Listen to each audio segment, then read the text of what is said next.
திருநீலனக்க நாயனார் சைவ சமய 63 நாயன்மார்களில் அந்தணர் குலத்தை சேர்ந்த நாயன்மார்.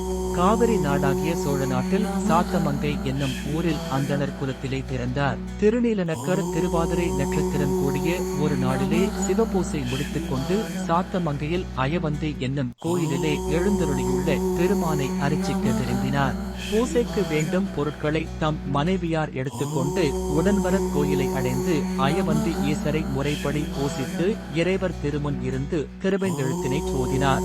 அப்பொழுது சிலந்தி ஒன்று அயவந்தி ஈசர் திருமேனியில் விழுந்தது.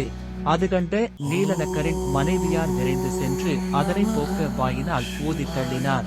மேல் விழுந்த சிலந்தியை வேறொரு வகையால் விலக்காமல் எச்சில் பட ஊதித்து நின்றாய்.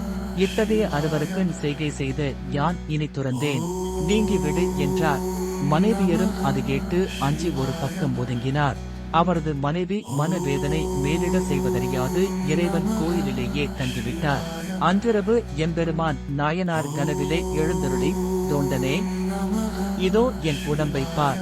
உன் வாழ்க்கை துணைவி ஊதிய இழந்தவிர மற்றைய இடங்களிலெல்லாம் கோப்புளங்கள் தோன்றியிருப்பதைக் காண்பாயாக என்று திருவாய் மலர்ந்து தமது வெண்ணீறு அணிந்த மேனியிலே இருக்கும் கோப்புளங்களை காட்டி மறைந்தார் எம்பெருமான். நாயனார் கனவு கலைந்து திடுக்கிட்டு விழித்தார். தம் தவற்றை எண்ணி வருந்தினார். ஆலயத்தை நோக்கி ஓடினார். மனைவியை வணங்கி தவற்றை எண்ணி மனம் வாடினார். மனைவியை அழைத்துக் கொண்டு வீட்டிற்கு வந்தார் நாயனார். இல்லறத்தை முன்போல் இறுதி நடத்தலாயினார்.